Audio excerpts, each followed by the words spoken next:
For some people, clearing a way in and out of your house is a necessity.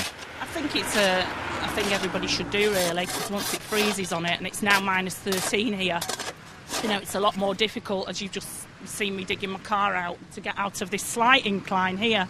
But as for the paths around the building, which are obviously not my responsibility, but around my property, there's no way on my own I'd clear the depth of snow that there is. But getting more people to do that is just what's being suggested. People come home with 4x4s, they park on the drive, they open the front door, go in and they stay indoors. And neighbours don't get to see each other as often as they used to do. Everybody would come out. I seem to remember my gran putting cinders on the road from the fire in these particular circumstances. What sort of lessons do you think we could learn from places like Germany? Because over there is an obligation to clear paths, isn't there? There certainly is. You have to get the snow from front of your house cleared by 6 a.m. and if you don't, you get fined.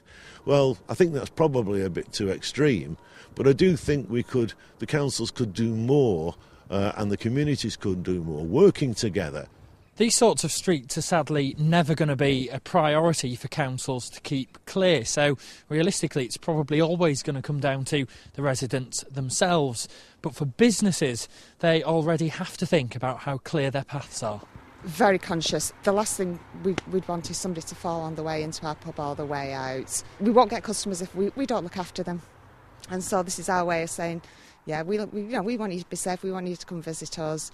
And I think it's lethal out there, so we do need to try and do our bits to keep it clear. But the concern for some is that if they interfere with the snow, they could leave themselves open to a legal claim if someone slips on the area they've tried to clear. If you enter onto a premises that hasn't been cleared properly, you would be able to look to the owner of the premises and bring a claim for your personal injuries. Slipping and tripping constitutes about 1/3 of the claims reported by the Health and Safety Executive in relation to personal injury actions. So essentially very easy to point liability to the owner and occupier.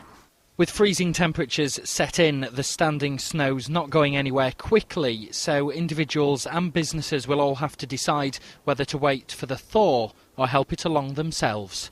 James Webster, Channel M Today.